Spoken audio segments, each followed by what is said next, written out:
खुलुमबाय बेयो बड'लेण्ड इंखं टेलिभिजन दिनै 3 मार्च 2023 शुक्रबार खालि सानसेनि बरादखौ नोंथांमोननि खाथियाव लाबोदों आं सदानन्द दैमारिया।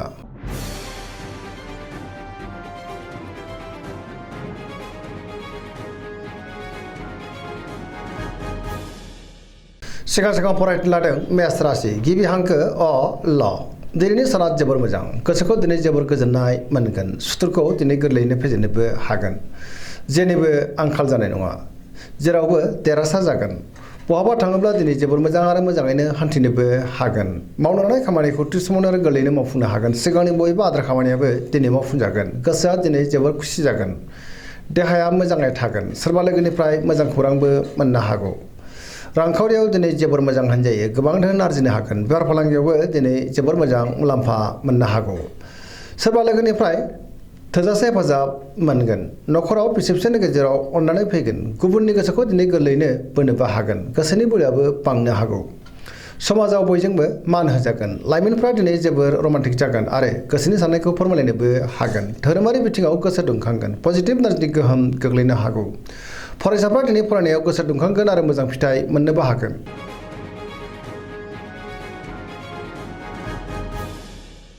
वृष राशि गिबि हांखो इ उ ब दिनैनि साना जोबोर मोजां गोसोखौ दिनै जोबोर गोजोननाय मोनगोन सोरबा लोगोनिफ्राय मोजां खौरां फैनोबो हागौ गोसोनि बोलोआ बांगोन मावनो लानाय खामानिखौ थि समावनो आरो गोरलैयैनो मावफुंनोबो हागोन समाजावबो गोबां मान मोनगोन रांखावरियाव मोजां बेफार फालांगियावबो दिनै जोबोर मोजां मुलाम्फा मोनगोन गोबां मुंदांखा सुबुंजों दिनै लोगो मोनज्लायनोबो हागौ नखराव अनलायनाय फैगोन बिदा फंबायनिफ्राय थोजासे हेफाजाबबो मोननो हागौ सोरजोंबा बाख्नाय जागोन देहाया दिनै मोजाङै थागोन अब्लाबो नाथाय जानाय लोंनायाव सांग्रां जानाया गाहाम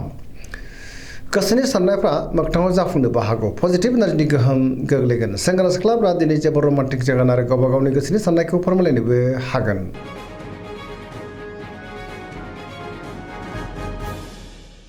मिथुन राशि गिबि हांखो क स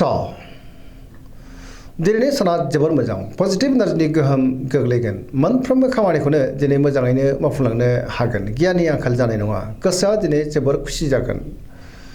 गुबुननि थाखाय गोबां मोजां खामानि मावनानै होनोबो हागोन देहाया मोजाङै थागोन रांखावरियाव जोबोर मोजां होनजायो बेफार फालांगियावबो दिनै जोबोर मोजां मुलाम्फा मोनगोन नखराव बिसि फिसायनि गेजेराव अनलायनाय फैगोन समाजाव दिनै गोबां मान मोननो हागोन गोसोनि बोलोआबो बांगोन मावनो लानाय खामानिखौ थि समावनो आरो गोरलैयैनो मावफुंनोबो हागोन सोरबा लोगोजों बाख्नाय जानो हागौ गुबुननि थाखाय गोबां मोजां खामानि मावनानै होनो हागोन सोरजोंबा बाख्नाय जानानै गोसोआ दिनै जोबोर खुसि जागोन लाइमोनफोरनि गोसोआ दिनै जोबोर रमान्टिक जागोन आरो गावबा गावनि गोसोनि साननायखौ फोरमायलायनोबो हागोन फरायसाफ्रा दिनै फरायनायाव गोसो दुंखांगोन आरो मोजां फिथाइ मोननोबो हागोन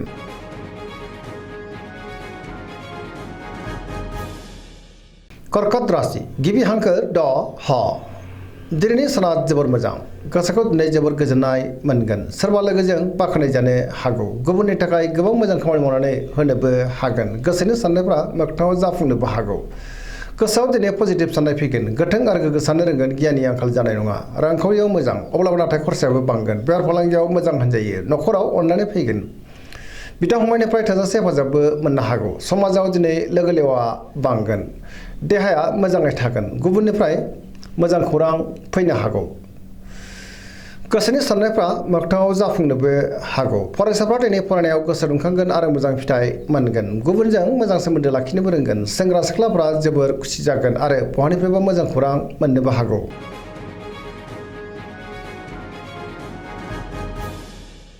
सिंह राशि गिबि हांखो म ट दिनैनि साना मोजां आरो गाज्रिनि गेजेरजों बाबेलांगोन गोसोआ दिनै जोबोर उसुखुथु जानो हागौ नेगेटिभ साननाय फैगोन मावनो लानाय खामानिखौ थि समावनो आरो गोरलैयैनो मावफुंनो हागोन अब्लाबो नाथाय माबा नङा माबा मोनसे गोरोन्थिबो जालांनो हागौ सोरबा लोगोनिफ्राय हेफाजाब मोननो हागौ बहाबा थाङोब्ला दिनै मोजां आरो मोजाङैनो हान्थिनोबो हागोन रांखावरियाव मोजां अब्लाबो नाथाय खरसायाबो बांनो हागौ बेफार फालांगियाव मोजां होनजायो गोसोनि साननायखौ गुबुननो फोरमायनो हागोन नखराव अनलायनाय फैगोन समाजाव मान मोनगोन अब्लाबो नाथाय गुबुननि थाखाय नाङा फाङा जेंनायाव गोग्लैनांनोबो हागौ देहाया मोजाङै थागोन बयजोंबो गोरोबनो गोब्राब जागोन गोसोनि साननायफ्रा देबार नांनोबो हागौ मावनो लानाय खामानिखौ मावफुंनायाव गोब्राब जानो हागौ गोसोआ दिनै जोबोर आला खालाबो जागोन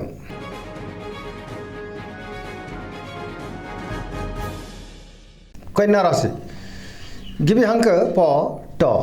दिनैनि साना जोबोर मोजां गोसोखौ दिनै जोबोर गोजोननाय मोनगोन गोथों आरो गोग्गो साननो रोंगोन गियाननि आंखाल जानाय नङा रांखावरियाव दिनै जोबोर मोजां होनजायो अब्लाबो नाथाय खरसायाबो बांगोन बेफार फालांगियाव दिनै जोबोर मोजां मुलाम्फा मोनगोन देहाया मोजाङै थागोन गोबां मुंदांखा सुबुंजों लोगो मोनज्लायनो हागौ न'खराव अननानै फैगोन गोबां खामानियाव दिनै मुखुबबो थागोन सोरजोंबा बाख्नाय जानोबो हागौ गोसोआ दिनै जोबोर खुसि जागोन पजिटिभ एनार्जिनि गोहोम गोग्लैगोन गोसोनि साननायफ्रा मोगथाङाव जाफुंनोबो हागौ लाइमोनफ्रा दिनै जोबोर रमान्टिक जागोन आरो गावबा गावनि गोसोनि साननायखौ फोरमायलायनोबो हागोन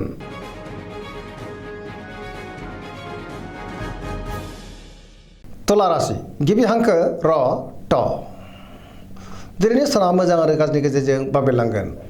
गोसोनि साननायफ्रा देबर नांनोबो हागौ गुबुननि थाखाय नाङा फाङा जेंनायाव गोग्लैनांनोबो हागौ मावनो लानाय खामानिखौ थि समावनो मावफुंनो हागोन देहाया मोजाङै थागोन अब्लाबो नाथाय जानाय लोंनायाव सांग्रां जानांगोन रांखावरियाव मोजां बेफार फालांगियावबो मोजां होनजायो सोरजोंबा बाख्नाय जानोबो हागौ न'खराव बिसि फिसायनि गेजेराव अननानै फैगोन समाजाव मान मोनगोन बेफार फालांगियाव जोबोर मोजां मुलाम्फा मोननो हागौ गुबुननि गोसोखौ बोनो हागोन सोरबा लोगोनिफ्राय हरखाबै गाज्रि खौरांबो मोननो हागौ गोसोआ दिनै जोबोर उसुखुथु जागोन सेंग्रा सिख्लाफ्रा जोबोर आला खाला जानोबो हागौ नेगेटिभ एनार्जिनि गोहोमबो गोग्लैनो हागौ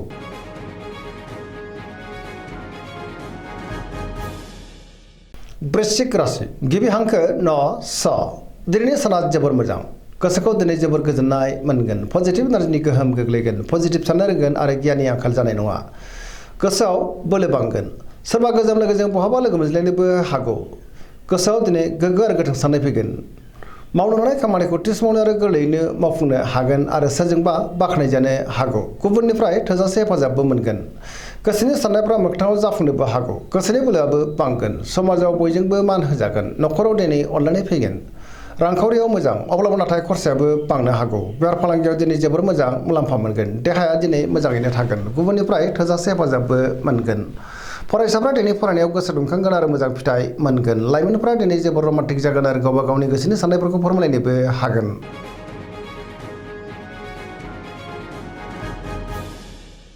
धनु राशि गिबि हांखो ढ फ भ दिनैनि साना मोजां आरो गाज्रिनि गेजेरजों बाबेरलांनो हागौ गोसोखौ दिनै जोबोर गुलाय गुजाय मोनगोन गुबुननि थाखाय नाङा फाङा जेंनायाव गोग्लैनांनोबो हागौ मावनो लानाय खामानिखौ मावफुंनायाव माबा नङा माबा मोनसे गोरोन्थि जालांनो हागौ गोसोनि साननायफ्रा देबर नांगोन बेफार फालांगियाव मोजां रांखावरियाव मोजां होनजायो आयाबो बांनो हागौ समाजाव मान मोनगोन बहाबा हान्थियोब्ला दिनै जोबोर मोजां आरो मोजाङैनो हान्थिनोबो हागोन देहाया नाथाय बारा मोजां थानाय नङा जानाय लोंनायाव सांग्रां जानांगोन गगा बायदिसिनाजों खस्थ' मोननांनोबो हागौ गुबुननि थाखाय नाङा फाङा जेंनायाव गोग्लैनांनोबो हागौ न'खराव अननानै फैगोन बिदा फंबायनिफ्राय हेफाजाबखौ मोननो हागौ गोसोआ दिनै जोबोर उसुखुथुबो जागोन लाइमोनफ्रा जोबोर रमान्टिक जागोन अब्लाबो नाथाय गोसोनि साननायखौ फोरमायलायनो गोब्राब जानोबो हागौ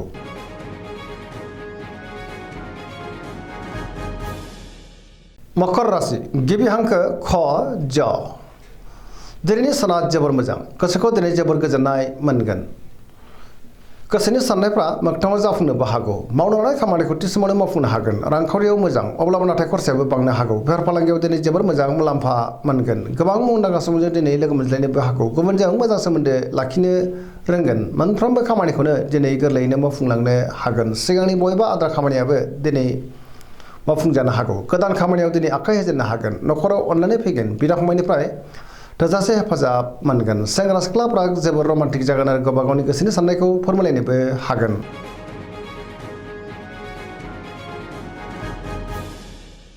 कुम्भ राशि गिबि हांखो ग स दिनैनि साना मोजां आरो गाज्रिनि गेजेरजों बाबेरलांनो हागौ गोसोआव गोनो गोथो साननाय फैगोन मावनो लानाय खामानिखौ थि समावनो मावफुंनो हागोन अब्लाबो नाथाय माबा नङा माबा मोनसे गोरोन्थि जालांनोबो हागौ समाजाव बयजोंबो मान होजागोन गोबां मुंदांखा सुबुंजों दिनै लोगो मोनज्लायनोबो हागौ रांखावरियाव मोजां अब्लाबो नाथाय खरसाया बांगोन बेफार फालांगियाव मोजां होनजायो देहाया मोजाङैनो थागोन अब्लाबो नाथाय जानाय लोंनायाव सांग्रां जानांगोन न'खराव अननानै फैगोन गुबुननिफ्राय हेफाजाबबो मोननो हागौ बिमा बिफानि अननाय आरो बोरखौबो मोननो हागौ बहाबा दावबायनो बा हान्थिनो खाबु मोनगोन आरो मोजाङैनो हान्थिनोबो हागोन। अब्लाबो नाथाय नेगेटिभ एनार्जिनि गोहोम गोग्लैनोबो हागौ। सांग्रां जानाया गाहाम।